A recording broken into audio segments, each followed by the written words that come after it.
Most sports movies are about finding your inner calm. This movie is about weaponizing rage, screaming at golf balls, and somehow turning that into a career path. Tonight, we're stepping up to the tee with Happy Gilmore. And now, our feature presentation.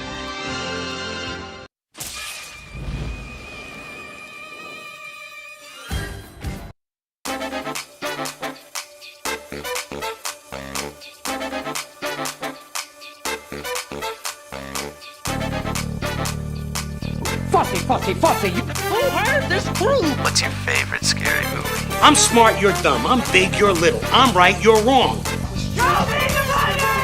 Are you too good for your home? Answer me! Baby, you are so money and you don't even know it. Yeah, I know this is good. Oh, boys! I'm back!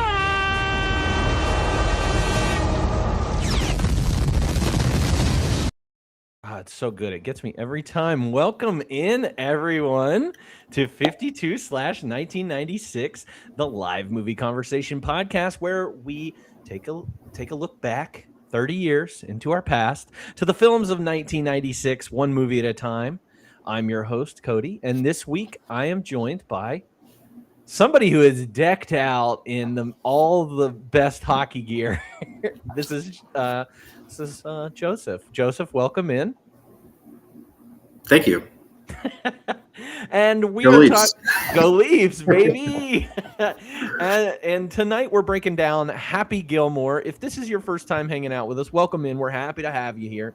The idea is pretty simple. Every week for 52 weeks, we revisit a different movie from the year 1996, talking legacy, vibes, performances, trivia, whether the movie is, still holds up today, sequels, things like that. And we have started a new theme this month. Happy Easter, by the way, to everybody out there. Happy Easter. Happy Gilmore to some of you that celebrate that.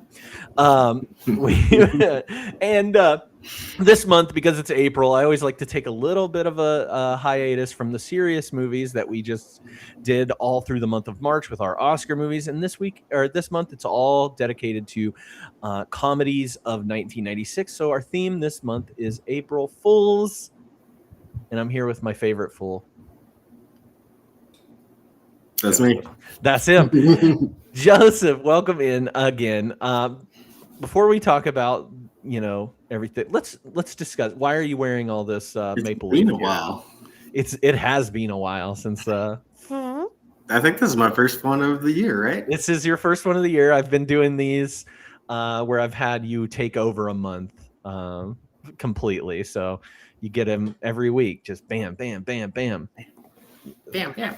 Because I like that. No, but tell us all. Let's see what you've got the beanie, you've got the jersey, the beer mug. Seems a little bit off, but I had to make sure that I made it clear that I'm not on board with the Boston Bruins jersey. Yeah, which is so strange. I don't know if Adam Sandler's on board with the Boston Bruins. I don't know. I always thought he was a New York guy, so I figured he'd be like an Islanders guy or a Rangers or something. Like Bruins could suck it. I appreciate you for stepping up to the plate. Had to, and representing the Maple Leafs. Even though they suck. Even though they are okay, they don't suck. They're just okay. But whatever. Yeah, that's fine. They're fine. That's also, if you all are on the Instagram or anything like that, there's a reason why I had a perfectly lined up photo of Joseph's head on Happy Gilmore's body. But when I looked at it, I was like, ooh, he's wearing a Bruins jersey. I can't do that to my guy. I had to switch it. So instead, he is playing the part of Bob Barker, hitting Happy Gilmore while wearing it. I felt like that was more appropriate. Yes. If I could have put a Leafs jersey on Bob Barker, I would have done that. I appreciate that. That's a true friend. That's a true friend. That's what I'm here for. That's what I want to do. Well, is this your first time watching Happy Gilmore? Oh no. You many, go way many back? times. In fact, I think I've seen it within the past couple of years, just a random rewatch. Do you remember? Do you remember like the first time you saw it? Did you see this in like high school or? Yeah, it had to be pretty soon after it came out. I think the language is was a little much for the church family. upbringing that I had, but so it may have been like late high school before I got around to seeing it. This seems like the type of movie that if you're over at your friend's house, they're like, let's watch Happy Gilmore, or let's watch any numerous Adam Sandler movie. Supposed to. Yeah, you're not supposed to, but I could see you popping this on with your with a Dean or a Dustin or Oh yeah, somebody like that. probably exactly what happened. Yeah, aren't one of them a Bruins fan? No, one of them is a Rangers and one of them's a Avalanche. Oh well, So it's not the worst, not the I best. probably wouldn't be friends with them if they were Bruins fans. So. Oh, that'd be tough. That'd be real tough. It'd be tough. Well, I'm trying to think the first time I probably saw this movie when it came out. My sister, my middle sister, is obsessed with Adam Sandler. Big fan of Adam Sandler. One of my mom's favorite movies is Billy Madison. Funny enough. And so my family was in on Adam Sandler. We would watch anything that he put out. So Happy Gilmore VHS was definitely playing at all times in the Waits household. So. Is it playing right now? It is playing right now. It's actually on in the background. This is, I think he's finding out that his grandma's losing her house. So, Spoiler alert. Is it? Maybe I shouldn't ask this, but out of Adam Sandler movies that you've seen, where do you think Happy Gilmore ranks for you? It's pretty high. Yeah, it's one of my favorites for sure that he's maybe done across his whole career. I feel like Billy Madison and Waterboy are a little like zanier, like a little more over the top. This one's a little bit more grounded, I feel like, across the plot. So I get that, and I almost separate like Adam Sandler movies into like their romantic comedy part. Like you've got like your 50 First Dates, your Wedding Singer. Those are almost like romantic comedies. There's probably a couple others in there somewhere, like Mr. Deeds might go in there somewhere. Big Daddy is somewhere in the middle of all that. And then you have your Happy Gilmores, your Billy Madisons, your Waterboy, Little Nicky, that are just insane. Happy Gilmore definitely being the most grounded out of all of those. Like still insane, but not as much as some of those others. Yeah. So, well, I'm glad you're here. I can't wait to do this month with you and do a lot more comedies. Do I always bring you on for comedies? I'm gonna act a fool. I don't get a lot of the comedies. I don't think so. I think that's probably why I was like, no, I'm gonna give Joseph this month. He needs a break from some of this craziness. He's just a fool. I'm just not funny enough. You're so funny though. And that's why I think you deserve all these comedies. So let's learn a little bit more about it before we get into our categories. So the movie title is Happy Gilmore. It came out February 16th, 1996. It is directed by Dennis Dugan. It is written by Adam Sandler and Tim Herlihy. Adam Sandler obviously wrote in that he's a Bruins fan, so whatever. The cast includes Adam Sandler as Happy Gilmore, Christopher McDonald as Shooter McGavin, Julie Bowen as Virginia Bennett, Frances Bay as Grandma Gilmore, Carl Weathers as Chubbs, Alan Covert as Otto, his caddy. He did have a name. His name is Otto. Richard Keel in here as Mr. Larson. Dennis Dugan, the director himself, is in here as Doug. Joe Flaherty as Donald Floyd. Who's Donald Floyd? I don't know. Oh, Donald is I got it. Jackass guy. Okay. Yeah. I was like, Donald Floyd. Who the heck is that? Ben Stiller was uncredited in this movie as the abusive orderly Hal. He actually had a name as well. And then we also have appearances from some some golfers. We've got Robert Smigel in here, Will Sasso, Kevin Nealon, golfer Lee Trevino in a very critical part here, Vern Lundquist, and Bob Barker himself. who just had a documentary come out about him. That's Yeah. pretty scathing documentary about Bob Uh-oh. Barker. So I was a little hesitant to make my name and sake his, or even put your head on his body. But yeah, go out there, do your own research. Hey, I'll take the scathe over the Bruins. Yeah, we got to. If you didn't get a chance to watch this movie, the synopsis that I pulled from Google says all Happy Gilmore has ever wanted to be is a professional hockey player, but he soon discovers he may actually have a talent for playing an entirely different sport, which is golf. When his grandmother learns she's about to lose her home, Happy joins a golf tournament to try and win enough money to buy it for her. With his powerful driving skills and foul-mouthed attitude, Happy becomes an unlikely golf hero, much to the chagrin of the well-mannered golf professionals.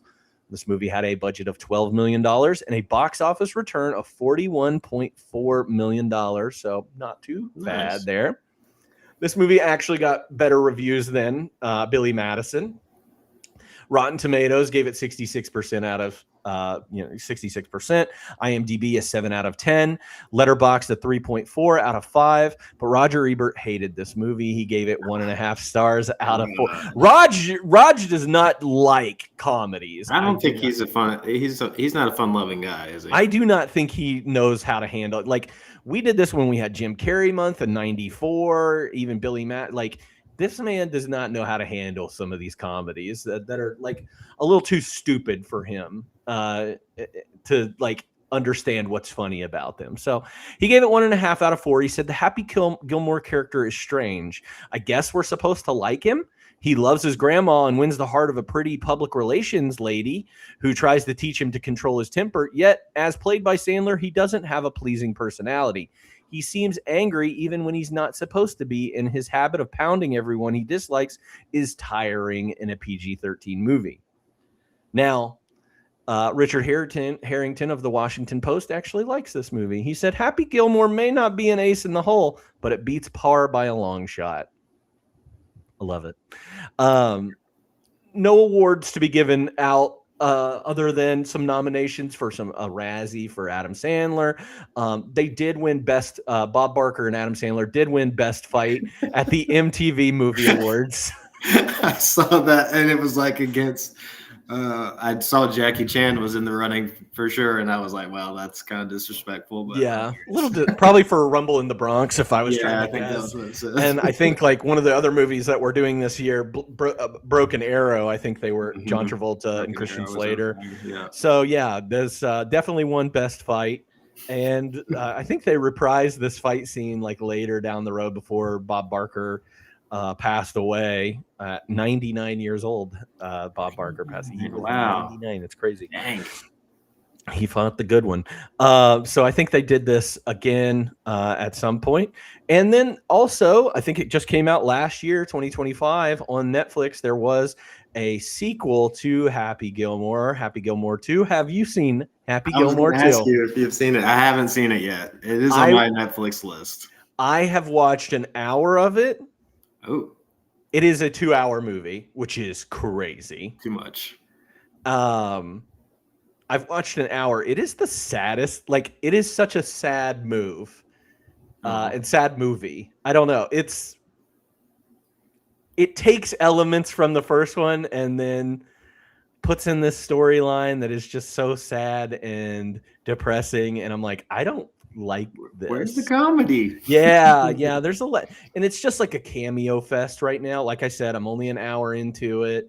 A lot of cameos. Travis Kelce's in it. A lot of golfers are in it. A lot of other sports people are in this movie. Just a bunch of cameos right now. So, is it still? I read somewhere online that this movie was going to be about 30 minutes longer, but they cut a bunch to keep it PG-13. Is it?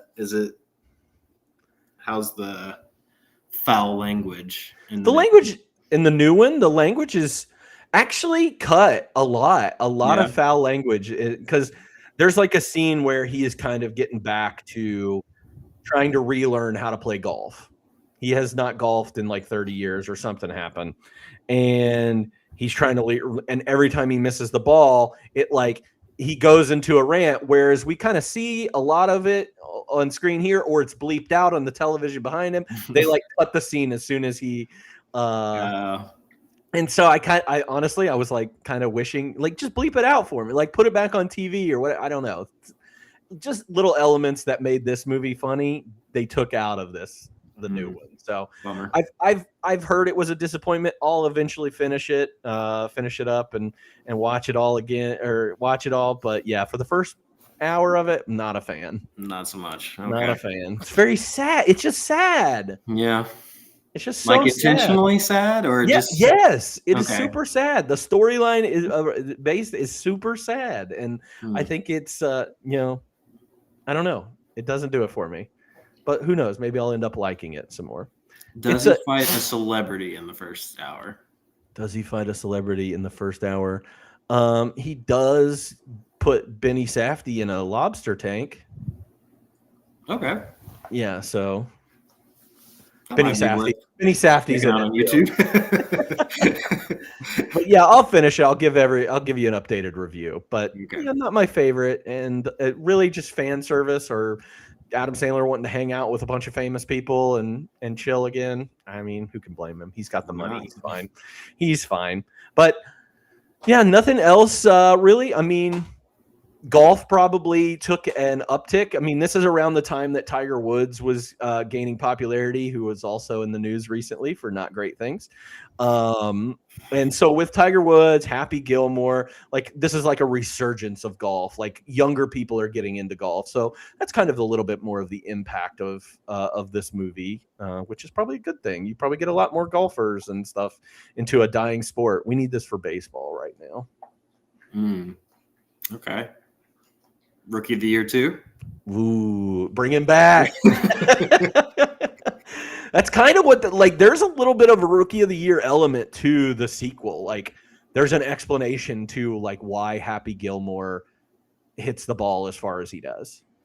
Like, it's not just he's could hit the ball really far. There's a scientific explanation about it. So yeah, leans into that a little bit. But let's get into it. Let's break down some of these categories and talk about some of the best scenes that we can pull from this movie. So I'll kick it over to you. I'll start with you. Call it Sad Gilmore, am I right? Yeah, seriously, it is. We get Happy Gilmore, we get Sad Gilmore. That's a good joke. You are funny. See, damn, so funny. I knew I picked the right person. Oh boy. Okay. Well, we got some scenes. We surely do. We got a lot of funny scenes. I would love it if you didn't have any notes written down and you were like, well, we sure do have scenes. Let's see. Did I watch it? Who knows? Who knows? No, I guess we get some background stuff with his dad and like how much he loves hockey, kind of like a home movie style intro. Yeah. But my first real scene, I guess I have is when we get to grandma's house and find out she's not been paying her taxes for 10 years. 10 years. She owes what is it? $300,000? Yeah, almost $300,000. Yeah, it's insane. And his interaction with like the bank guy, who's Robert Smigel, is so fun. Like he's like, you can't do this to her. She's old. Look at her. Look at her. and the bank guy just keeps like wincing at him, like, "Oh, you hate me, don't you? Like, I'm gonna get beat up at any moment." Which finally happens. He gets thrown out the door, which is he hates me. Yeah, he hates me. Yeah, he hates me. But that kind of kicks off the plot. I did really like how when he came in the house. And the guys were moving the couch. He just like cannonballed onto it to stop him. That was very funny. Before we get to this scene, I did want to talk about him getting broken up with by his girlfriend, which we never hear of again. And like anytime he mentions his ex-girlfriend, she's dead, which are very funny lines that I don't remember being as funny, and they were funnier this time around when I listened. But like the whole thing where she like calls him a loser, you're going nowhere, and then he communicates through the intercom system at the apartment. and he sings that song to "I wanna kiss you all over and over and again." Which apparently leads to a one-night stand with an Asian neighbor. I was watching with Alyssa, and she's like, "I figured that the Asian woman would be at his house," and I was just like, "Well, just wait." And then she shows up not wearing pants and says, "Oh, you know what? Breakfast." Of course, why not? Classic. Yeah. Classic start to all this. Yeah, it was very funny how like he brings her up several times later in the movie. Just she died in these different ways. She fell off a cliff. Oh man. So yeah, the grandma's house, and this is where we learn that like, oh, we already know he has a good slap shot from the hockey tryout scene. But these guys challenge him to hit a golf ball so he can watch the game on the television as they're moving this stuff. Didn't really understand why they were letting him watch the television in this house that he does not own anymore. A little thin there. It was weird. It was thin. But yeah, this is where he's like, hey, you should do this more often. You can make some real money off this. Cha-ching. Plot device. There we go. Yeah, we get there pretty quickly. We get there. Yeah. What's your next scene? Let's see. After that, I guess we're to the first tournament there, the Waterbury Open, where he shows off his driving skills and his horrible putting skills. But he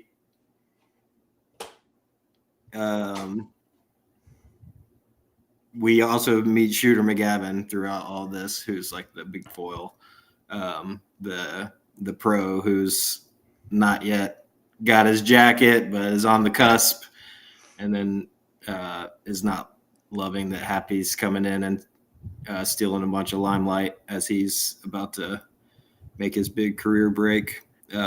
And this is after we meet Chubbs, right? Like Chubbs meets him on the driving range. Yeah, Chubbs. Yeah, we've already met Chubbs at the driving range, where Happy's like hustling people for money, and he's the one who like convinces him to join the tournament because he can drive it so far, and that whole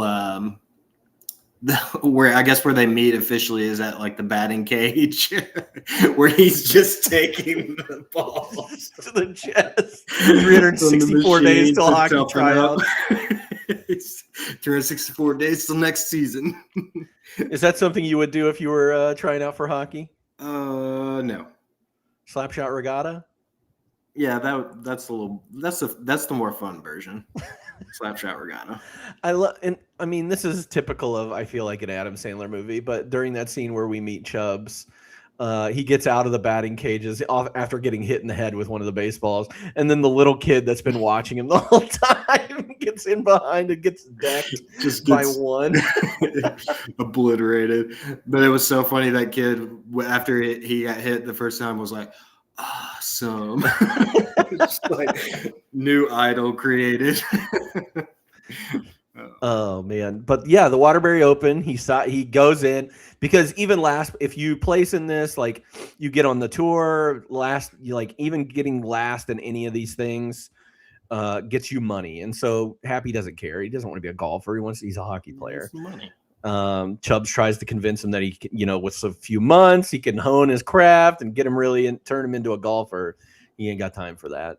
But yeah, we get to see Happy just horribly play at the Waterbury Open and just somehow still win just because I don't know how he wins. Yeah, a lot of you have to just kind of go with it for the golf logistics a lot of the movie, because like it always, like when I was a kid, it still bugged me because I was like, I feel like he's just hitting it full force every time. So how is he just not crushing the ball 300 yards and I know different irons and things like that are different, but like But if he's just crushing at 400 yards there's some par threes out there, right? Yeah, there's some short ones. There's some like under 300 yarders out there. Sand traps, water traps, yeah. But who needs whatever. that? We don't believe anything in an Adam Sandler movie. We also get his first interaction with a caddy that was assigned to him. That poor kid. Who gets brought? He gets brought up in the sequel. There's a part with him in the sequel. Good. I kind of wish the Otto character was fine or whatever. Does he ever say anything in the whole movie? I don't think he speaks a line, does he? No, I think he actually does in the deleted scenes of this movie. Okay. There are a lot of deleted scenes, some that made it to like broadcast air. Like whenever they would put it on TV, they would insert some scenes in. But yeah, there's like 30 minutes of deleted scenes in this movie. And one of them is between Happy and Otto. And that's how we find out that his name is Otto. Okay. From that. But yeah, I don't think he speaks a line of dialogue in the movie. I don't remember him saying anything. But I kind of wish it would have been the kid. Like he would have kept with the kid. Like, yeah, I thought that dynamic was, I mean, he was very belittling and borderline abusing the kid at the beginning, but it could have turned into like a funny little thing. Yeah, it was just kind of like a nothing character to me. I love that. I have Otto as like my laugh out loud scenes. The quarter and the cracker, everything that he does is so funny to me. The Rock is one of my favorite scenes in the whole thing. Oh, where he does the rock after? He just throws the rock in after. I think that's the funniest thing. That was really funny. Yeah, he wins the Waterbury Open though, which means he's now invited to the tour. He's a pro now. He's on the what is essentially they didn't get any clearance from the PGA Tour to use that, so it's just the pro tour. The pro tour. Yeah, pro golf tour. Very generic thing. And Shooter McGavin does not like that because he's gonna ruin golf. He gets in his way. He's annoying. Shooter McGavin doesn't. I don't know what his big problem is. Maybe just the fans that Happy brings on to the. He's making a mockery of this game. I think is probably. Yeah, I think Shooter feels like it's like bringing in the wrong crowd. Like golf is a sophisticated sport, like. Yeah. And this is like Shooter's time. Yeah. He doesn't want it, his shine taken away by this new guy. So. Shooter plays a couple pranks, or he played a prank on him. Yeah. The 9th at 9. 9th at 9. Yeah. Classic, apparently. I don't know. Classic joke, the 9th at 9. Among them golfers. Yeah, I don't care about it. It was funny that I think that may be the only time in the movie we see him like dressed up in nice clothes. It's true. Is when he's getting sprinkled. And that might be the last time we see Adam Sandler in a suit and tie. Who knows? Yeah. He never dresses up. That man wears hockey jersey and shorts everywhere. Jerseys, I feel man. like He loves some jerseys. Are they comfortable? I mean, you have a jersey. It's pretty. They're a little small because I'm larger than when I bought it, but they're big. They're baggy. I wanted to wear the white one though. Instead, I've got a blue one too.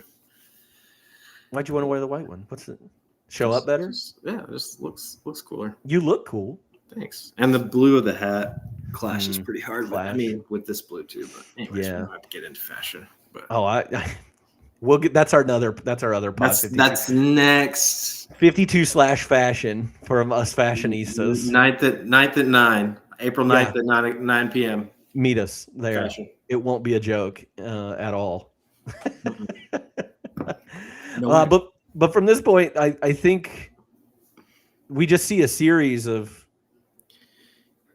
like a montage of all these tournaments. Right? Almost, yeah. The pro tour, you just get a lot of him like winning the big checks, and the amounts get better and better as he goes along, and he's collecting them all in his car. I do like that brief scene at the end where he's like, "Hey, where's my check?" And he's like, "Oh, we'll mail them out." And he's like, "You can give me one of those big ones." Just give me one of the big ones, like those cash. Such an idiot. But yeah, like during this time, there's like they want him off the tour, but Virginia's like, no, we got to keep this guy. He's good for golf. He's going to bring it to this dying sport. It's good for it. I'll get him to tone it down a little bit.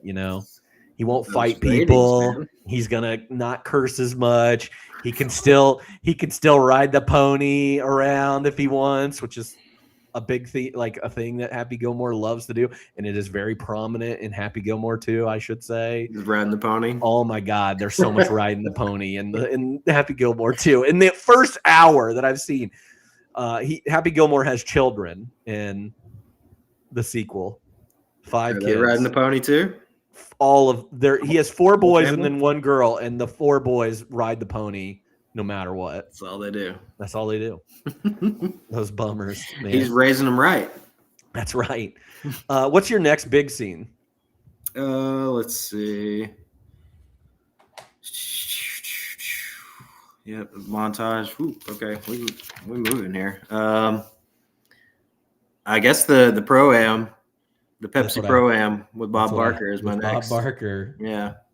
We do get a date with Virginia and Happy in between. Yeah. Very romantic at the ice rink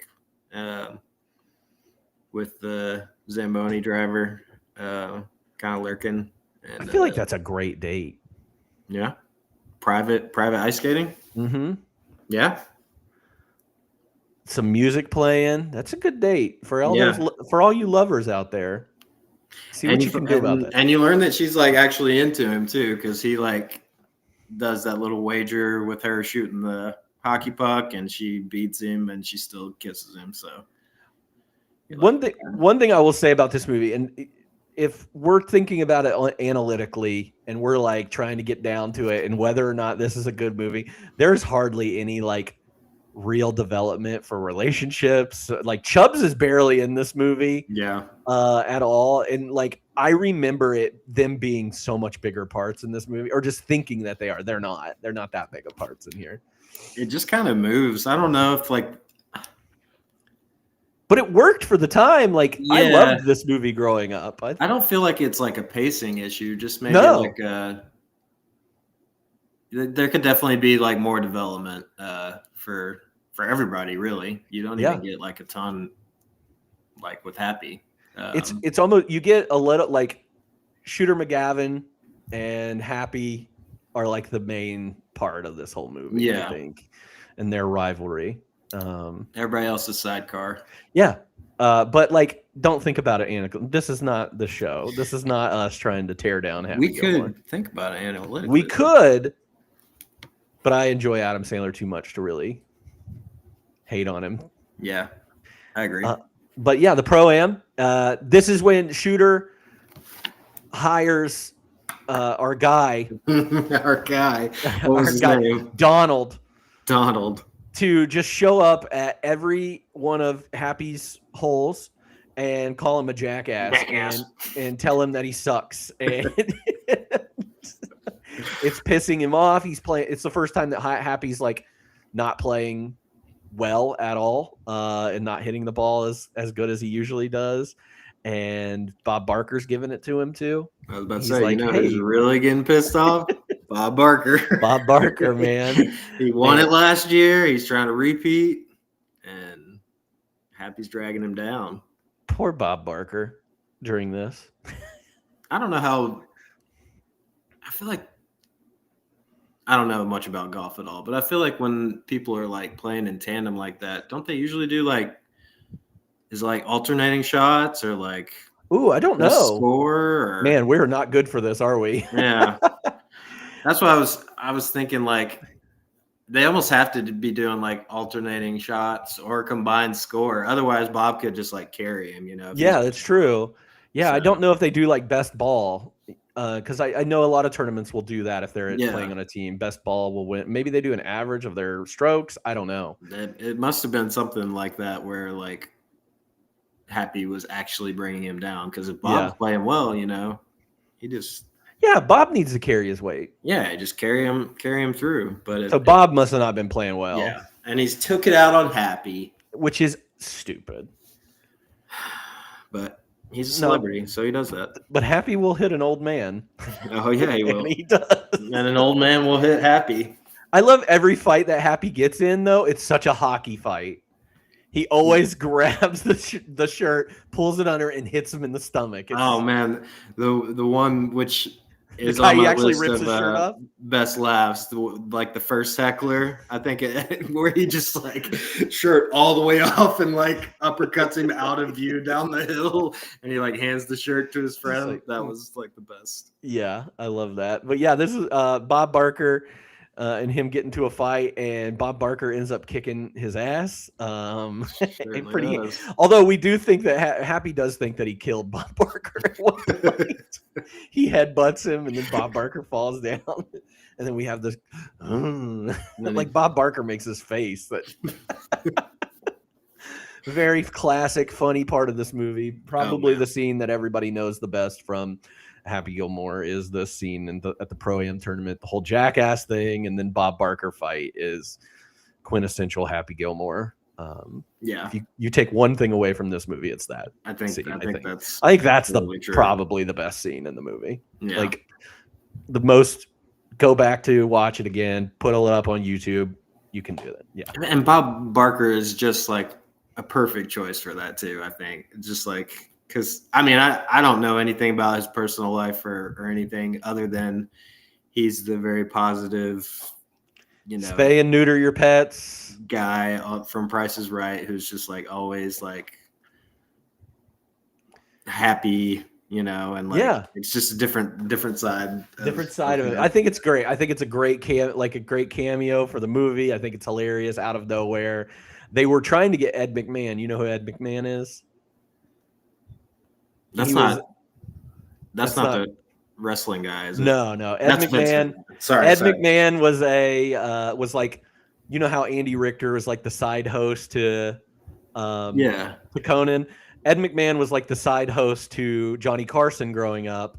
Okay. And growing up, but he was on Johnny Carson, and then he was on Star Search. He was like the head of Star Search, and he was also the guy that handed out the Publishers Clearinghouse checks too.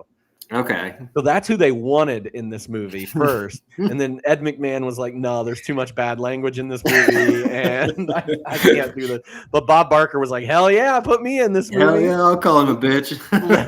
Which is so funny.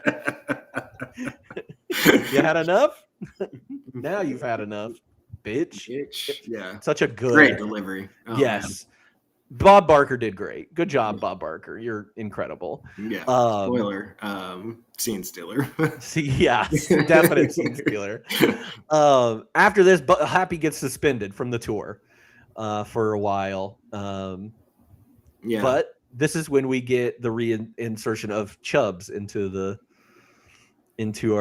Chubbs is going to help him out, work on his short game because he sucks at putting. Yeah. He doesn't have the 6 months like he wanted, so they just go to putt for one night. And then Happy's good at golf.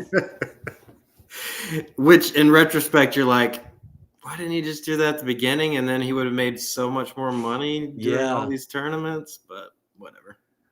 It's great. I love the putt-putt course, and there's something that Adam said, like, it's such a classic thing I've probably done before, but like anytime he misses some putt or whatever, he just throws his club up in the air and just walks away.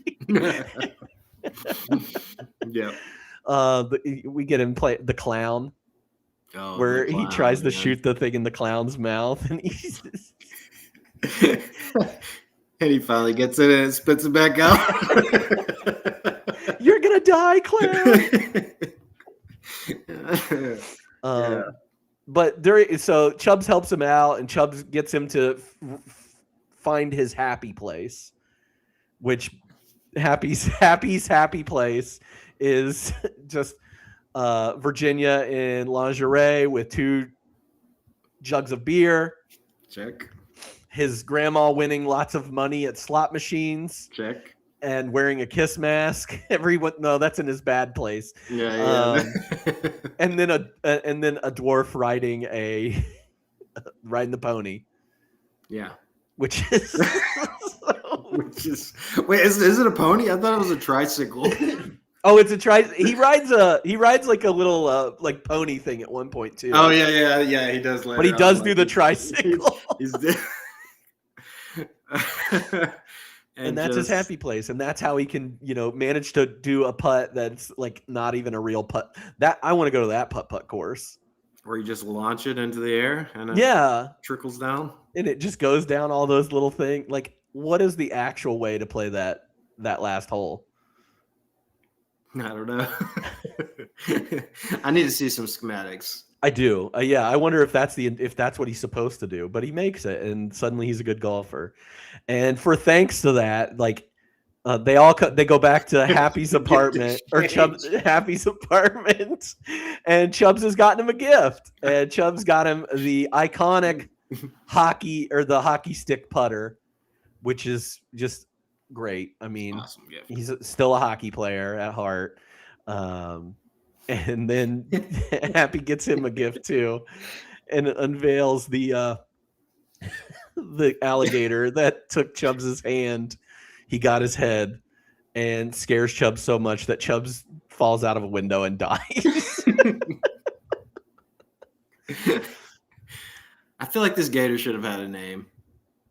I think it did. It actually died not too long ago. Oh. Yeah, I think the gator actually has a name. Now I got to look it up. I wanted to call it something, or I wanted them to call it something like during the movie. Gator name. Morris is his name. Morris. He actually passed away last year. Oh, did he? Was he in the second one? No, he was. I do not think he was. Well, he couldn't have been. He's dead. His character's dead. They could have had like his head mounted somewhere or something. Oh, that's true. That would be fun. That would have been fun. I haven't gotten to that part of the movie yet, but yeah, his name is Morris. He is an alligator that lived to be 80 years old. Oh, wow. He's probably been in some stuff. Yeah, that gator's seen some things, man. But yeah, died of old age. Rest in peace, Gator. R.I.P. Morris. He made it longer than, I'm pretty sure he made it longer than Carl Weathers. Carl Weathers died he might have died in 2025. Now I think about it. I thought 2024. I was thinking he was a little bit before that. Yeah. I don't think I ever saw Morris on any in memoriams. In memoriam, thank you. Oscars, where you at? They always miss people, man. Yeah. Poor Morris. Justice for Morris is definitely right. So Happy is now missing one part of his crew of people that believe in him. And that takes us to the tour championship. They really bonded over that one night of mini golf, so he's pretty torn up about it. Yeah, again, his total time with Chubbs is 24 hours, maybe. Yeah. But he's a huge part of it. Yeah, huge part of somehow. Yeah. Some people bond over mini golf. I don't. I get very angry when I play mini golf, and I suck. You would bust the nose off that clown, wouldn't you? I would flip it all the time. I played mini golf with Alyssa. She spanked me. Spanked me at mini golf, and yeah, I think I was deep down. I do not feel like I am a competitive person. I'm competitive against myself, and when I'm doing bad at something, it really grinds my gears. So I get it, Happy. I get it. Happy. Yeah. And then when someone else is doing not as bad as you, that just adds to it. Alyssa's just a good mini golfer.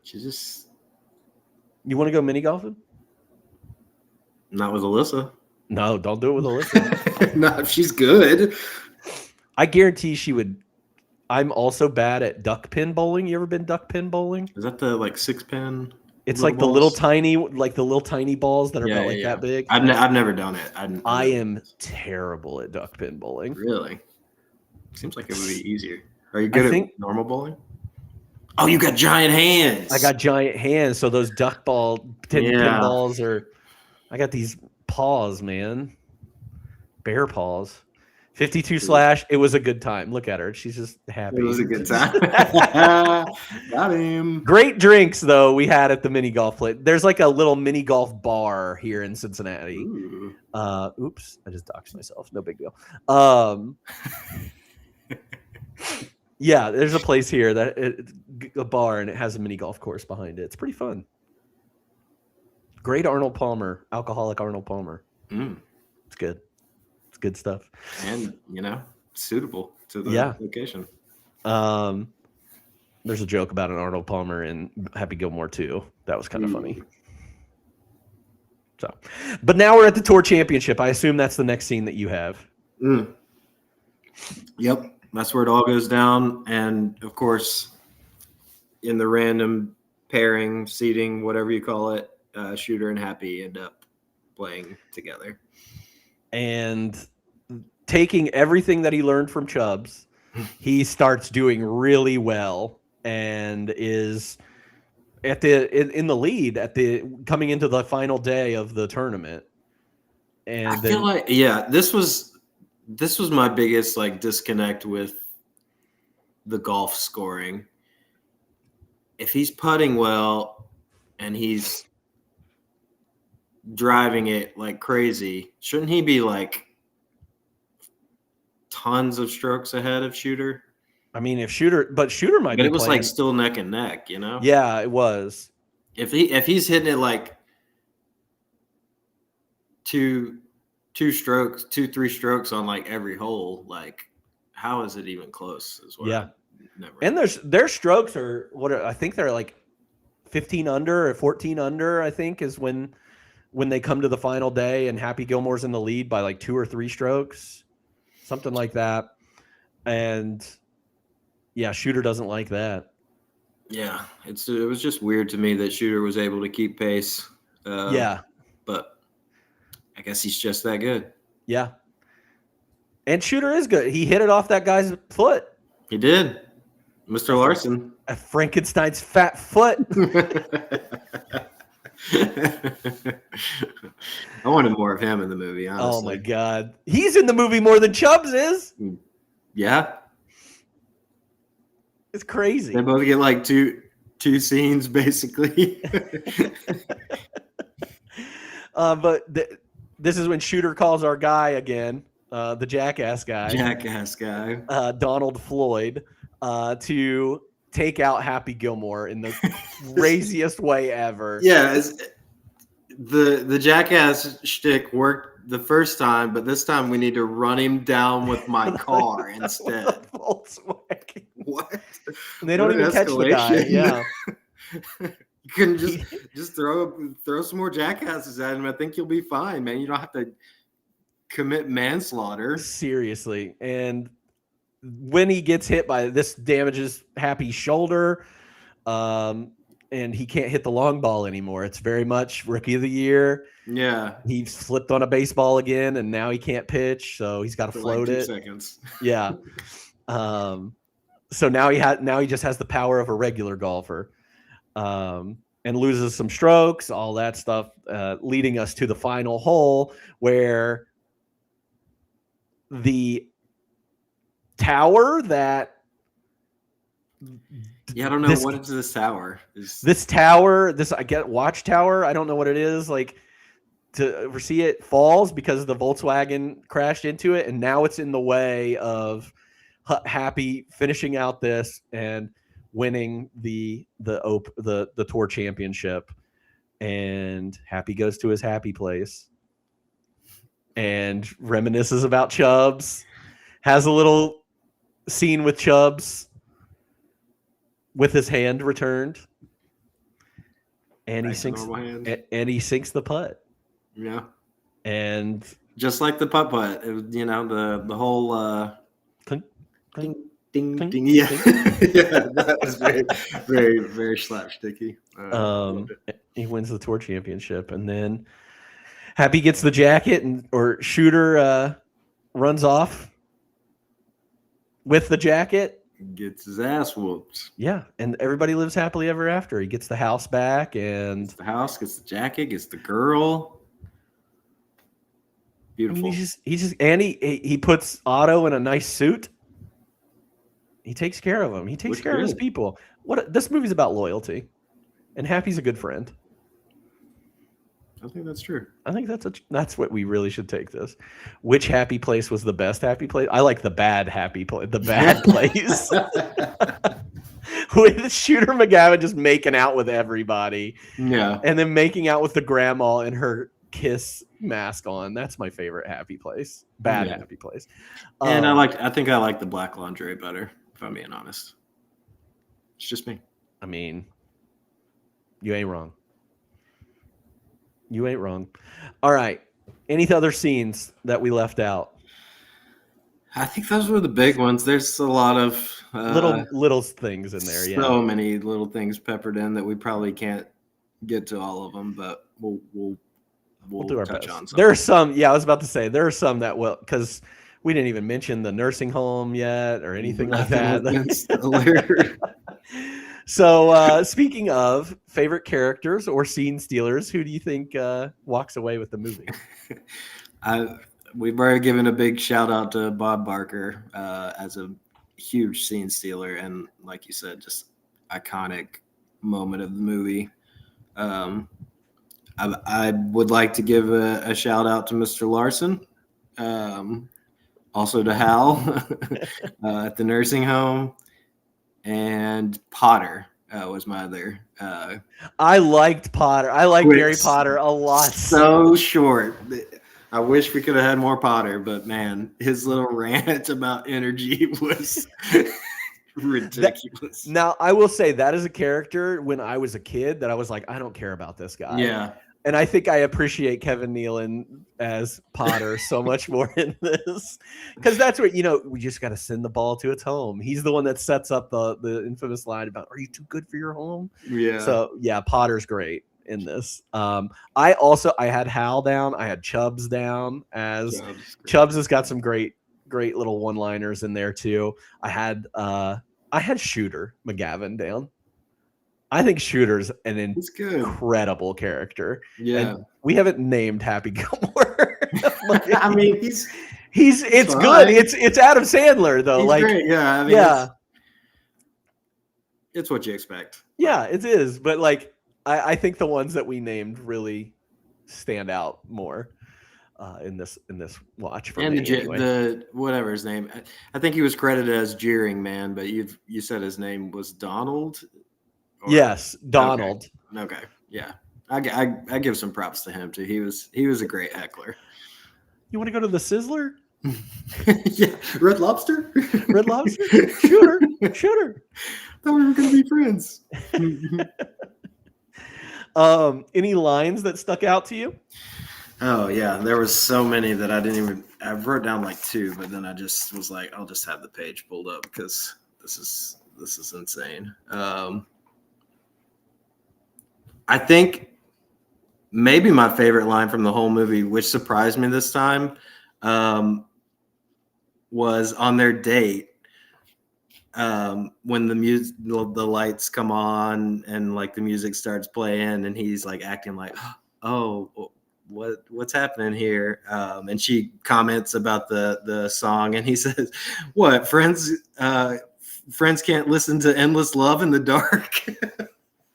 That sent me to the moon. That was one of my favorite lines in the whole thing.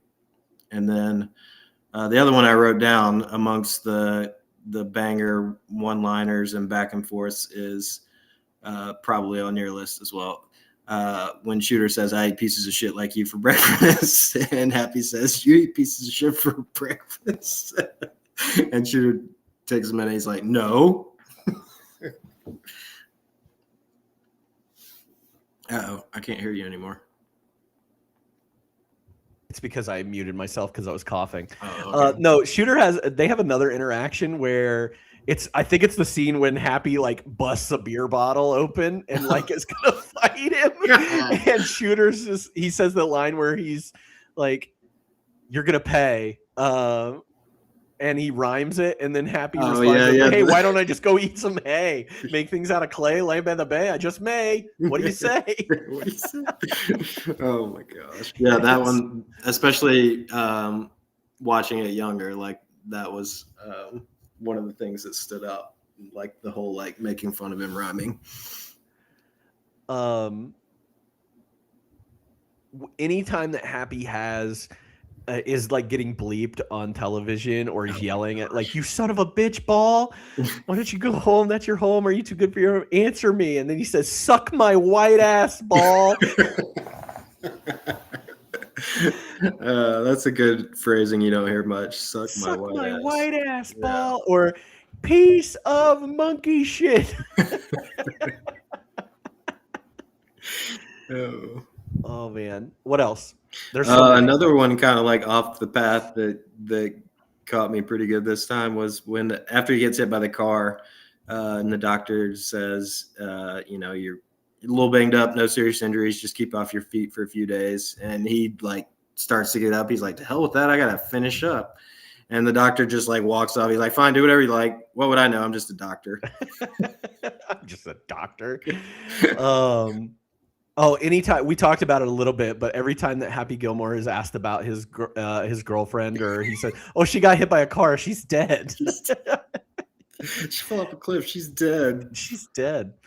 Any of those are good. Yeah, those are good. Let's see.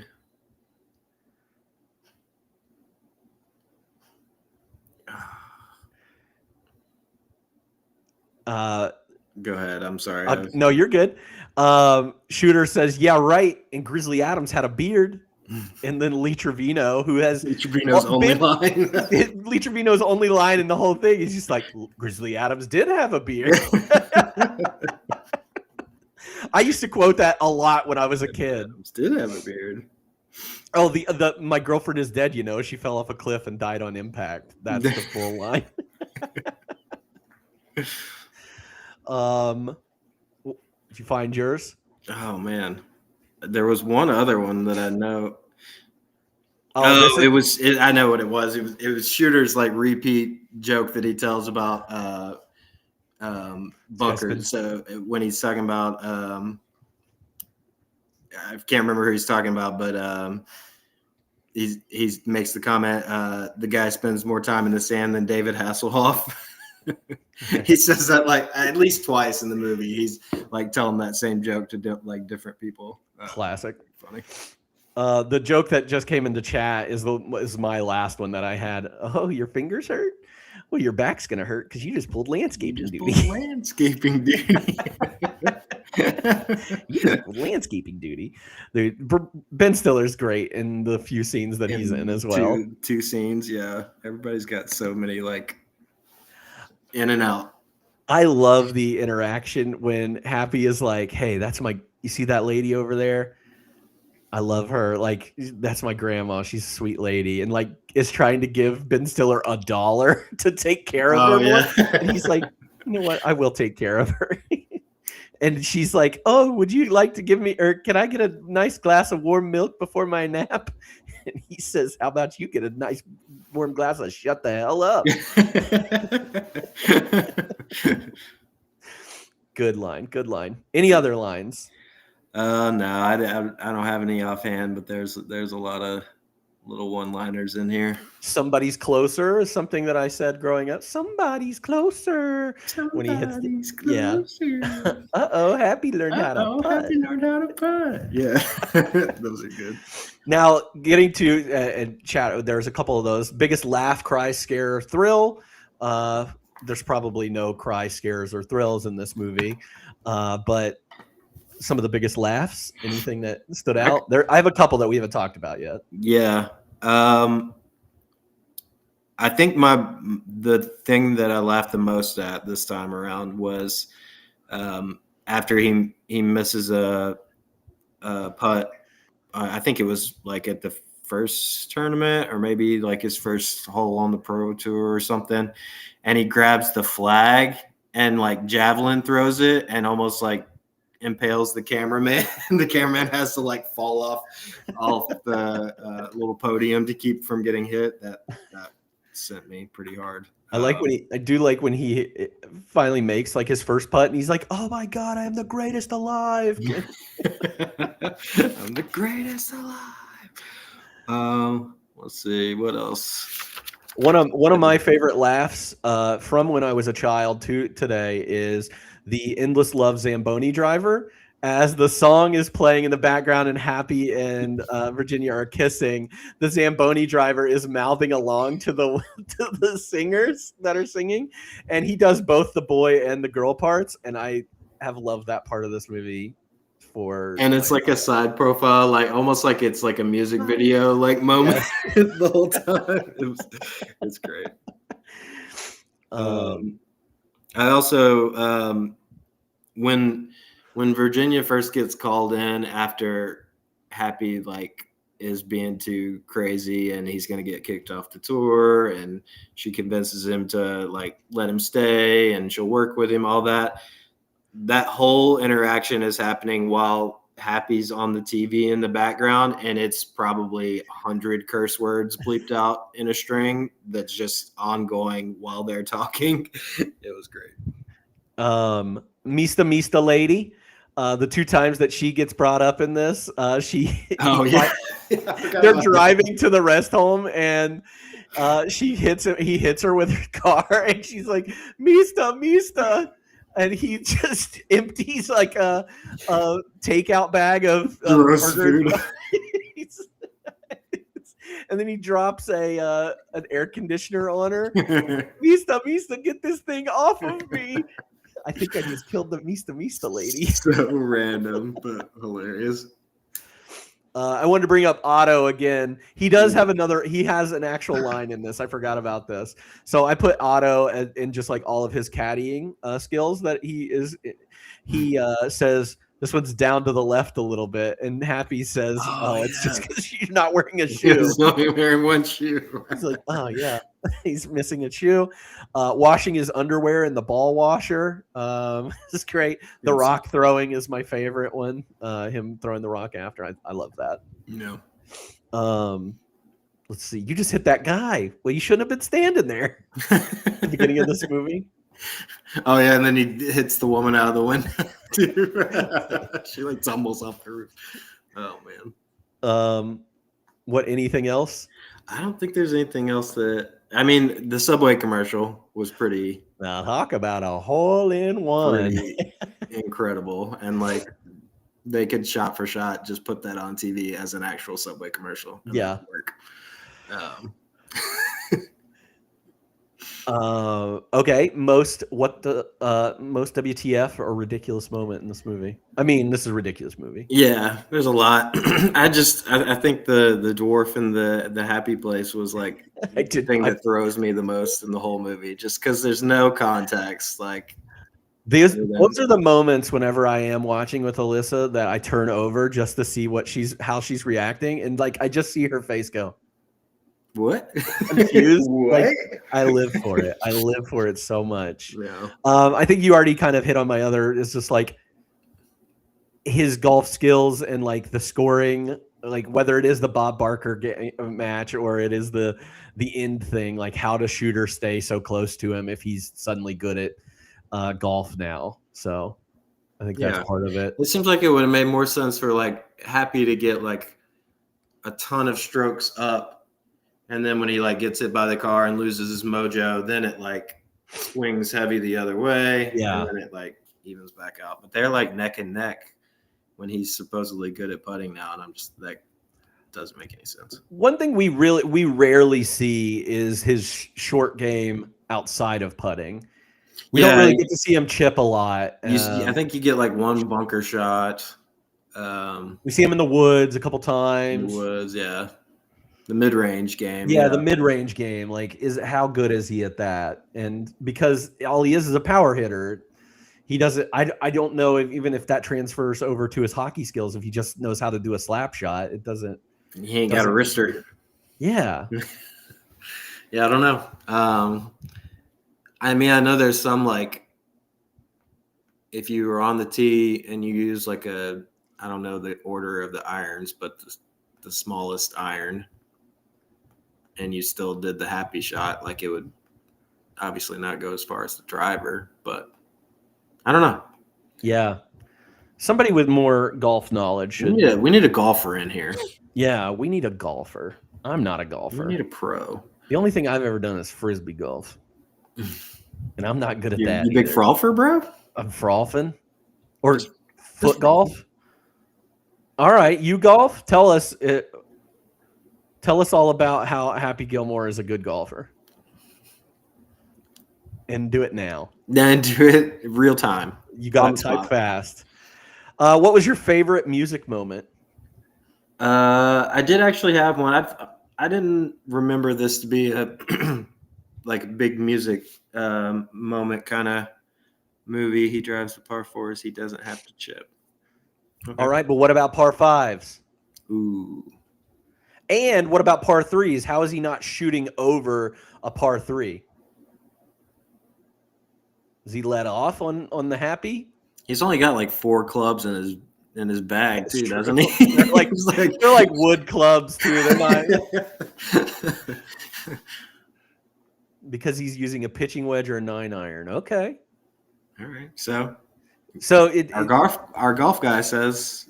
So even though he has the power to hit with a driver, like if he's using a pitching wedge or a 9-iron, it's really going to lay off on his drives that much. That's my question. That's my golf question for the day. I think our resident golf pro is going to handle it here. Well, I appreciate him. They're angled mad high, so yes. Okay, I see. I don't know anything about golf. That makes sense. That's perfect. All I know about golf is from this movie and the one Tiger Woods golf book I read when I was a child. Did it have pictures? It did have pictures. It taught me how. It taught me how to hold my golf clubs by interlocking my fingers. Wow. I don't know why that mattered, but supposedly that's a pro tip. Pro tip. Sounds like we need to play golf with Spencer. How about the greatest game ever played? The Shia LaBeouf movie? I've seen that movie. What about Bagger Vance? Oh yeah, he beat you to it. Trying to think of other golf movies. How about Tin Cup? Tin Cup. I've tin cupped a lot of things before, probably. No, the only golfing I've ever done is a par 3 course. So, and I used 2 clubs the entire time. I played some golf. I was only good at chip shots. See, that's the stuff I love is the chip shots. I suck at putting and I suck at driving. We just need to we need to play golf somehow in teams. See, that would be me as well. We need like a team where you got your driver, your mid-range, and your putter. And just slot me in there somewhere in the mid-range, and maybe I'll like it. Sounds like we need to play a par 3 course. Let's do it. Let's do it. All right. 52/golf. 52/mini golf and 52/golf. I think that's good. Don't get into semantics about scrambles and all that stuff. Whatever. Also, okay, were you here for the Bob Barker conversation? This is our other one. How did they score that, and why was Happy's score bringing him down so much? Because wouldn't it be like best ball or where I've never watched a duo thing. I don't know how they calculate their score, or do they take both their scores? Yeah, tell us how the pro. Tell us how the pro-am works. Break it down for us. Chat. Break it down. Chat's helping us out here. This is the most helpful chat's been. Best ball is different from scramble. So we're Happy and Bob Barker playing best ball, or were they playing scramble, or were they playing a thing where they just took both their scores? We'll wait on you. What was your best music? Oh yeah, we were talking about music. The Carl Weathers, his little piano moment with the Carpenter song. We've only just begun. That was me. And man, redo that scene where he starts off with that, and it just keeps going in the background while while they're doing like the happy place stuff. That's what I want to see. Oh yeah, I like that. Because it was only like 10 maybe 15 seconds Yeah. before they chopped it. And they bring that up again because right as soon as he gets out of talking to Chubbs and that new scene or whatever, Cappy says, "I've only just begun." Yeah, exactly. In A lot of the reference songs, when I looked at the like soundtrack and the score, a lot of the songs seem to be like very like on the nose. Yeah. Like Happy Day was one of the songs, and yeah, just Endless Love obviously is classic. Endless Love, yeah. Endless Love's classic. I love Tuesday's Gone by Leonard Skinner. Like that is like that song is Happy Gilmore to me. The intro to Tuesday's Gone is like I can only think of Happy Gilmore. At the beginning of this movie, it's at the end of this movie. So that's I used it in the Instagram post. That is the song I put with That's the movie. one. Yeah. So all right, it's time for F, Marry, Kill. We're bringing it back. And I was going to use characters. I was going to do what chat was just suggesting earlier, which was like Veronica Vaughn and Virginia Bennett. And then I was trying to think of who to use as the third of his. It's funny that you mentioned that. And so I was wondering about what is the girl's Vicky Valancourt from The Water Boy? That sounds right. Yeah. All the V's. Yeah. Oh, that is weird. No, that's a thing he does. Okay, it's always V's. There's a lot of V's, or there are a lot of double consonants in there. Mm.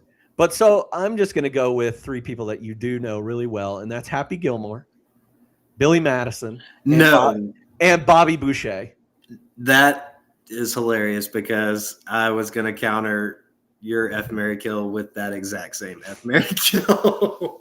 How are we on the same page like that? It's because we're best friends. I guess so. Well, dang.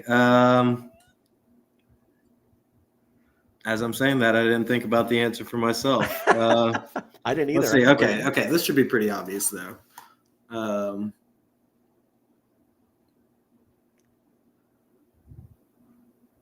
Kill Waterboy. Yeah. I can't handle the stuttering. I'm sorry. I'm with you. I'm with you. That's rude, but that's facts. Happy Gilmore, Billy Madison. And honestly, Waterboy has always been one of those movies that I just did not like as much as other people around me. Last time I watched it, I didn't like it as much as I remembered. Yeah. But people love that movie. Well, still, it's coming up, right? In the next couple of years. Yeah. I think 98, I think, is when it is. And then Lil Nicky. Okay. Happy Gilmore, Billy Madison. This is an interesting one. Is he an actual Bruins fan? Ooh. Because that may change everything. I think he is. So are you going to kill him? Yeah. You have to kill a Bruins fan. I'm gonna marry Billy Madison. That's an okay thing. Happy Gilmore and Billy Madison, you're both marrying into money. You think? I mean, and there's potential that Bobby Boucher gets money too. True, potential. Yeah. Okay, we're re-racking here. We're gonna kill Happy Gilmore. We're gonna marry Billy Madison, and that leaves F Waterboy, which is gonna be wild. I think that's solid. As Vicky surely knows, she's into him. Yeah. Maybe it'd be good. Wild. Maybe Vicky taught him some things. I'm gonna marry Happy Gilmore because I think that he's gonna have the most money.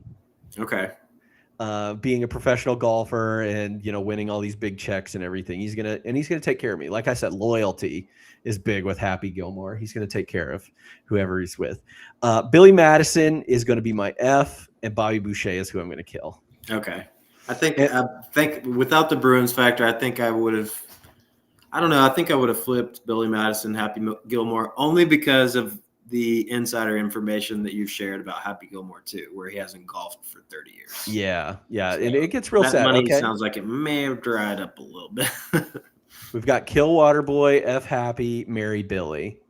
Okay. I think like that would be my ordering without the Bruins factor. Yeah. I just can't stand for it. I mean, what if you could flirt to convert him to a Maple Leafs fan? It just Take some work. it would take some work, and it would be like, you know, that relationship where you're just like, there's always some resentment. Yeah. That's what it would be. Crazy thing is, he names, and this is some spoiler information. It's not like a spoiler about the actual movie, but he names his firstborn son in Happy Gilmore 2, Gordy, which I imagine he's naming him after Gordie Howe. So that's a Red Wing. Is that better? Worse? I mean, it's better. I mean, Gordie Howe is one of arguably the best hockey players of all time. So at least he knows hockey. Yeah. I like it. All right. Who do you think gave the best performance in this movie? I did say Adam Sandler, and Christopher McDonald is my close second. Yeah, I had Christopher McDonald down for mine. Because we get a very, I agree with you. I think Adam Sandler is great in this, in the same way that like Jim Carrey is great in the movies that he just goes into. But for Christopher McDonald, for me, is like he leans into it and embraces the insanity of being Shooter McGavin. And like you see the slow trajectory down of Shooter McGavin's crazy. And I think he's so good. Yeah. It's funny. I don't know if you have this in your fun facts, but like Christopher McDonald like wanted to work with Adam Sandler again and continue After like this? to do like more movies with him. But when like he tried out for several of the movies that Adam Sandler was in, and Adam Sandler was like, buddy, everybody's going to still think that you're Shooter McGavin. So I can't put you in the movie. Like that makes me so sad. Yeah. Typecast. Yeah. He's like, you're just always going to be Shooter McGavin, man. Forever Shooter. Yeah. So hard to break out of, I guess. Did you do any recasting, 96 or 2026? I've got some. I wasn't happy with a ton of it, but I tried my best. I struggled. This one was hard for me. Yeah. For 96, I think Happy is so hard to recast, but I do have two names that I'll throw out there. I said either Vince Vaughn or Johnny Knoxville. Man, Johnny Knoxville's a good one. Like, that's great. I couldn't think of anybody to replace Adam Sandler.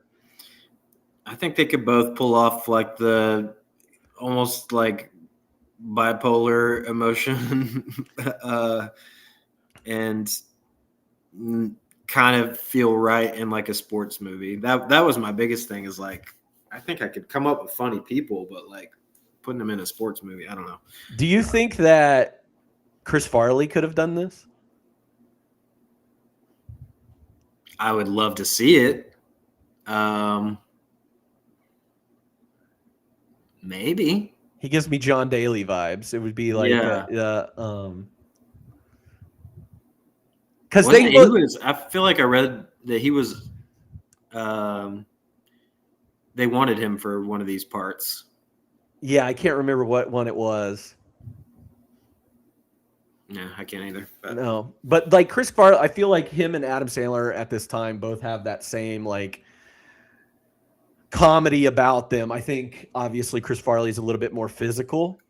And I almost said, "Hey Google, turn on bedroom lamp." I feel like Chris Farley is the more physical actor, but like their explosion into anger, I think is such a Chris Farley and Adam Sandler do that best. Yeah, I agree. But yeah, I didn't think of anybody. I thought maybe,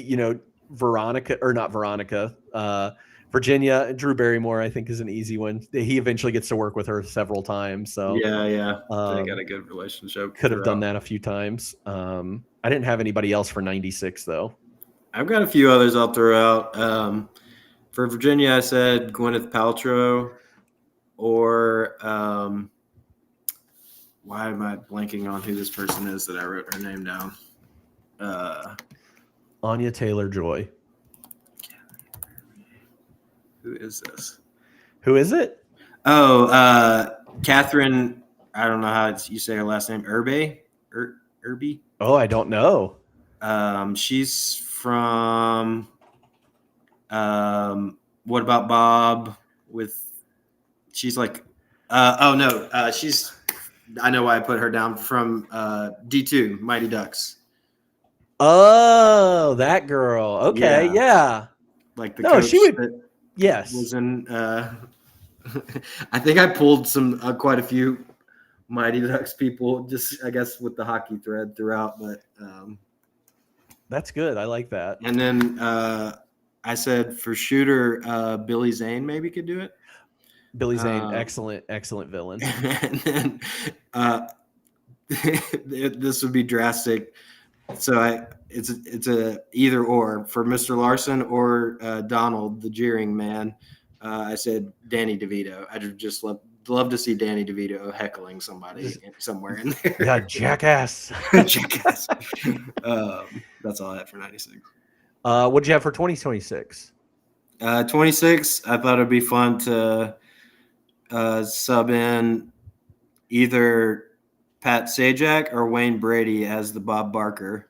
Wayne Brady. I think I like Wayne Brady better. Wayne Brady would be very funny. Because he's like same kind of like just likable, but it would be really funny to see him fight someone. You could put Drew Carey in there too. Drew Carey, yeah, as the Price is Right host. That's fun. New host. I couldn't come up with anybody that fit for 26 for Happy. The closest I had was Andy Samberg, but I think he's too old. He is a little too old. Andy Samberg, obviously, if you would have done this 10 years ago, Andy Samberg kind of goes like, or kind of fits a little bit better. The only person I could think of like right now that gives me like Adam Sandler vibes, I don't like. They're these TikTok guys and like comedians like that. Like, have you ever heard of Matt Rife? I hate his guts. Matt Rife is I think I know exactly who you're talking about. Good-looking comedian guy, has great like crowd work and everything. Great, yeah. If it's who I'm thinking of, he would be great. I've seen him act before in like this one show. Matt Rife would be great in this role. He's good-looking dude, can probably be stupid and all these things, but he's such an idiot in real life and has said some stupid things that I'm like, I couldn't put you in anything like this. So he was like my idea for that. I like that. Yeah. Or there's a couple other like TikTok comedians out there that I could, because like I think I looked at Saturday Night Live and I was like, there's nobody on there that kind of does what Adam Sandler does. Yeah. For Shooter McGavin though, I had Schmidt, Max Greenfield. Ooh. Or Colin Jost from Saturday Night Live. He's kind of got a smugness to it. Or Jonathan Groff. Who's mostly known for like musicals and stuff. But I thought it might be fun to have Jonathan Groff in there as a bad guy. Groff. Okay. I recognize his face. He's from Hamilton. Yeah. Okay. That was the worst I could do. For Shooter, I put down Ray Nicholson. Ray Nicholson? Okay. I like that. He's got, I guess maybe that kind of like smugness that you're talking about is what I thought. We need more Ray Nicholson in things. I would love to see him in a ton of stuff. Have you seen that one Borderline? Have you watched Borderline? I don't think so. It's with your girl. It's Ray Nicholson and Samara Weaving. Wait, maybe I did see that one. He's like a stalker of her. Yes, I did see that. I forgot that was him as like the lead guy. Yeah, that one's Oh, did you see that? I haven't seen it. Is he good? Okay. If you ever watch that movie, we'll talk about it. We need to connect. Yeah. Okay. Because there's something in that movie that's gonna delight you quite a bit. Anyways. Little teaser. Billy Magnuson is another name I could see for like Shooter. He was in Game Night. If you ever saw Game Night, he's one of the friends in Game Night. That's not Winston from. That's not Winston. He's the one that brings like a date to their game night. Oh, okay, blonde dude. Yeah, I'm seeing him. Yeah, he'd be pretty good. I think. Yeah, so. I like him. Do you have anybody for Virginia? I said Catherine Newton. I think mainly because she just looks like I almost put her down. Julie. It's kind of like a nothing role. Yeah, they didn't give her much. So I tried to pick. Yeah, I didn't want to give like.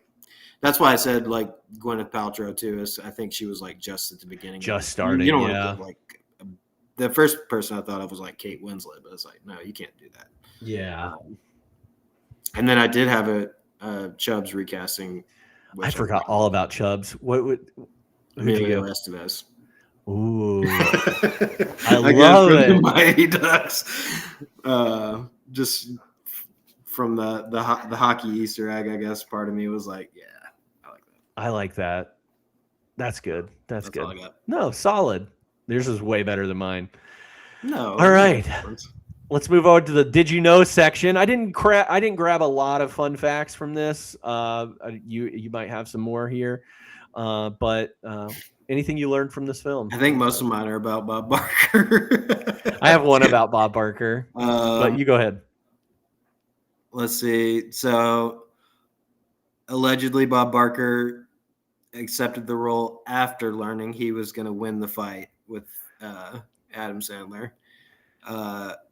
Also, is reported that he insisted on doing his own stunts with a comment saying, "Wait a minute, I know how to fight." Incredible. Which apparently he did study some sort of Korean martial arts called Tang So Do under Chuck Norris himself and his brother. So wow, yeah, I saw the thing about Chuck Norris. Rest in peace. Even though if he's not that great of a guy. We don't have to. We don't have to worry about legacies anymore, right? No. We already talked about the 30 minutes of the film were cut to get the PG-13. I'd love to go back and see what was so bad in that 30 minutes. I'd love to see the full uncut version. Yeah. Just the R-rated. The other thing I had about Bob Barker, which I tried to go back and find, but I couldn't. Apparently, Adam Sandler made a cameo on The Price is Right. The movie during the Showcase Showdown. I did find a clip of like Adam Sandler coming on to The Price is Right before Bob Barker retired and reading off like a poem, which was very funny. But I couldn't find the other clip, which the episode where he shows up. Yeah. Interesting. No, I didn't see that either. I had that in the deleted scene. Happy throws Hal, the nursing home, the orderly, out of the window after finding out how badly his grandma was treated. This is one where like TV airings included this scene in it.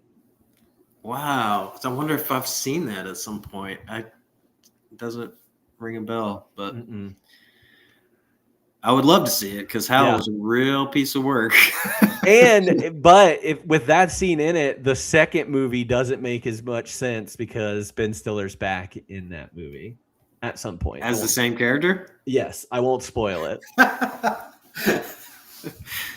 I won't spoil it for any of you. Also, Julie Bowen revealed on Access Hollywood that in one of the deleted Happy Place scenes, she made out with the dwarf that was dressed up like a cowboy.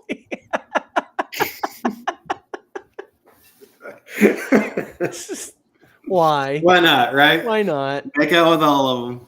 Yeah, it would have been if Shooter made out with. That would have been way funnier. Shooter just wrecks his entire Happy Place scheme, just making out with everybody. Making out with all. Even if they were all wearing a kiss mask, that would be even better. Yeah. Did you have any other fun facts? I've got a few others Give them to me. that I thought were fun. We already talked about the MTV Movie Award for the best fight. Apparently, there's this was an uncredited rewrite by Judd Apatow. Did you see that? Yeah, I did. I saw that. Which kind of fits with him. At the beginning of the movie, the hockey player Terry O'Reilly that Adam Sandler says is his favorite hockey player is an actual hockey player. And he is most notably known for jumping into the stands at Madison Square Garden and fighting a fan. Incredible. Canadian. He played for the Bruins. Of course he did. Yeah. So it makes sense. Makes sense that he's a piece of garbage. I did find out something that I thought was very interesting because it was striking to me when they were at putt-putt, the clown's laugh, like how just diabolical it was. And that was actually Adam Sandler's voice. Which I love that. Was very cool. The only other thing I wrote down, which kind of pairs with what we were talking about with Otto not speaking at all, is the two commentators that pop up at the golf tournaments quite frequently. Yeah. One of the co-commentator, Jack Beard, does not speak the entire movie. I didn't notice that at all. I didn't either. But as I saw that and reflected back, I was like, that's so weird. Yeah. Because that's the opposite of what you expect with a commentator dynamic. Yeah, I'm not going to go back and watch it right now, but yeah, that's interesting that I will right now. Like a fine wine and dish, if you could pair this movie with another movie for a double feature, what would you choose? Okay. I've got some threads here. I think some obvious ones that we've already mentioned in passing, Waterboy, Billy Madison. For translating a skill from one sport to another sport, I've got Cool Runnings and Shaolin Soccer. Okay. Shaolin Soccer, so good. I Yeah, love Shaolin Soccer. And it's wacky too. For Christopher McDonald villain pairings, I've got Flubber, and I threw the Iron Giant in there too, even though it's like animated version of him. I've got a Christopher McDonald villain movie. Villain? Ooh, let's hear it. Dirty Work. What is it? Dirty Work. Have you ever seen it? I don't know that one. Adam Sandler's in there too, but it's a Norm Macdonald movie. Okay. It's a fun movie. Like it's a dumb movie around this time, but yeah, Dirty Work is great. Love that. Golf comedy movies, Caddyshack and Tin Cup. I also threw Dodgeball in there. I feel like it kind of is like got similar structure with like commentators and Ben Stiller. But my favorite pairing is Threat Level Midnight, the fake movie from The Office. We just watched that not too long ago. We watched that episode. It was good. What about you? I had Dirty Work. I had The Waterboy in here too. Of again, somebody like learning a sport, and it's an Adam Sandler movie, taking his anger out in a different way. Dodgeball I had down. Rookie of the Year I had down as well for the insanity of the his arm pitch, whatever. All right. Well, on a scale of 1 to 5, how likely are you to throw this one on again? I think this is super high rewatch value, so I'm going to say 4 stars. Yeah, that's exactly what I gave it. 4 stars. I could pop. I said I couldn't pop it on, but I probably could right now. Yeah. Watch it again. All right. Overall, out of 5 stars, what'd you give it? I'm going to give it a 3. Same. We're the same. We're so similar. We're crazy. Just the most similar ever. Yeah, it's a solid movie. I loved this movie growing up. Maybe if I'd seen it fresh for the first time today, I wouldn't love this movie, but it's great. I don't know. I feel like certain Adam Sandler movies, the nostalgia factor has like worn off, and I don't like them as much. But this one, I'm still enjoying every time I watch it. I watched Little Nicky a couple years ago, and that is one of the worst movies I've ever seen. See, I think I've only seen that one once. Man, that movie, I think I liked it when I was a kid, but man, that movie does not hold up. It sucks. That movie sucks. So throw that in the pairings. Yeah, throw that up there. Little Nicky.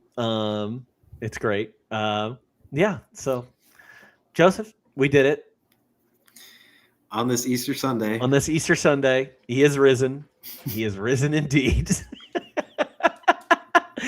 But thank you so much for hanging out and talking movies with me. Before we wrap up, you got any movie recommendations for me, theater boy? I will say I don't necessarily recommend the new Super Mario Brothers movie. I didn't love it that much, unfortunately, but it's only an hour and it's a short movie. It was short, and it was whatever. I was trying to go back and see, since I haven't been on in so long, what else I might recommend. How was Yoshi? Yoshi was good. Yoshi might have been the best part. No, Princess Rosalita was the best part of the movie. They didn't have freaking Daisy. There was a Daisy Flower in the movie. I think it was a teaser. Maybe the next one. I cannot wait another movie for Daisy. Well, you don't have to wait too long. 90 minutes, I guess. So going back to No Other Choice is probably one of the ones that I've seen this year that would highly recommend if you're into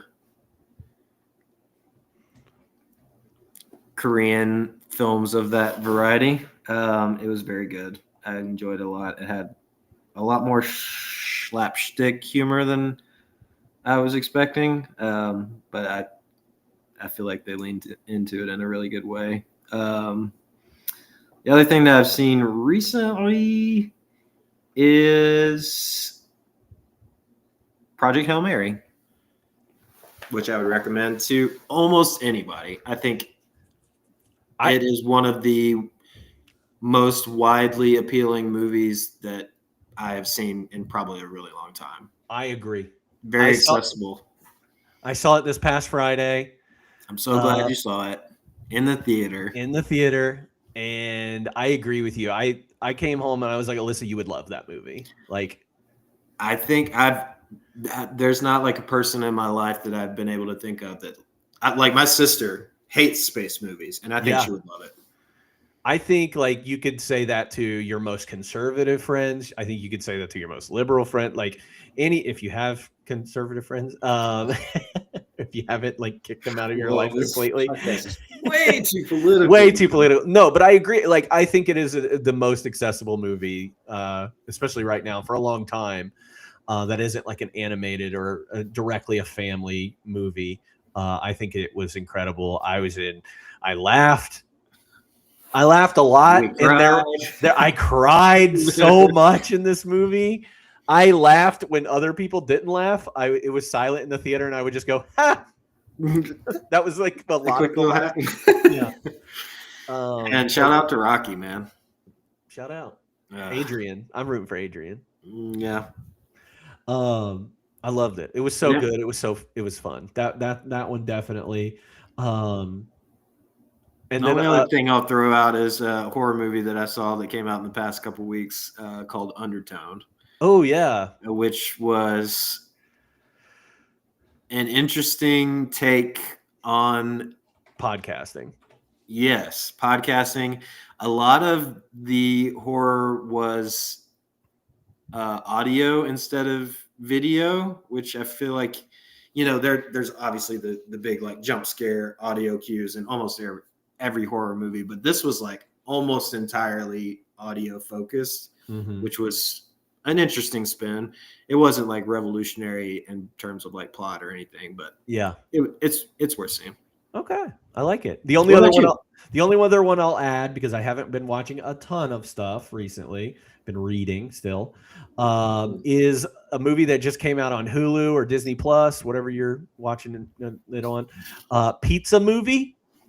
Oh, I saw that with Gaten Matarazzo. I always want to call him Gaetano. I don't know. Gaetano, no. Gaten Matarazzo, and then I always forget the kid's name.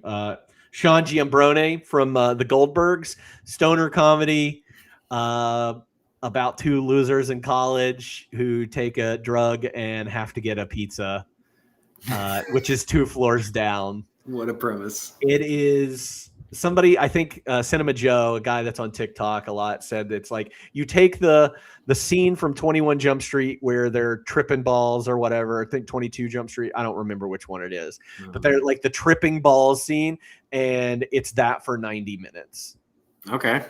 And I thought it was funny. I thought it was really enjoyable. Quick 90 minutes thing. I don't know if I'll watch it again soon, but it was funny enough to keep my attention. Good. I'm glad you said that. I saw it popping up on the advertisements, and it would look like one of those that could go either way. So yeah. I think if I would have watched that movie as a college student or a teenager, it would probably be my favorite movie of all time.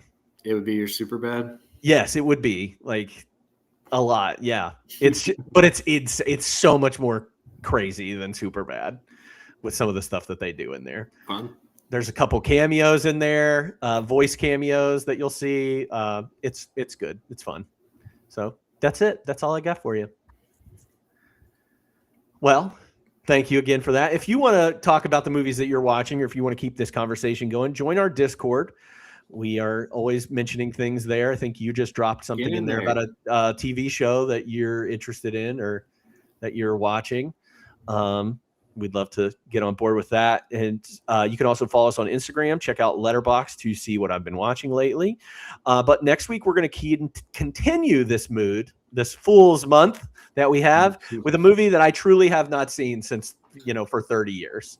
Ooh. And that is The Nutty Professor, starring Eddie Murphy and Eddie Murphy and Eddie Murphy and Eddie Murphy. We'll be talking about that next Sunday. Hopefully, we're still good. Next Sunday at 5 p.m. So a little bit earlier. But that's it. Thanks so much for tuning in. We'll see you next time on 52/1996. Be nice to women. Yes. We spun the reel through desert storms and courtroom cries. Love letters burned, planes went down, truth hid behind the lies. From snowbound crimes in Fargo streets to agents running wires, we laughed with Gilmore, screamed in masks lit, theaters on fire. It's 52/1996, let the credits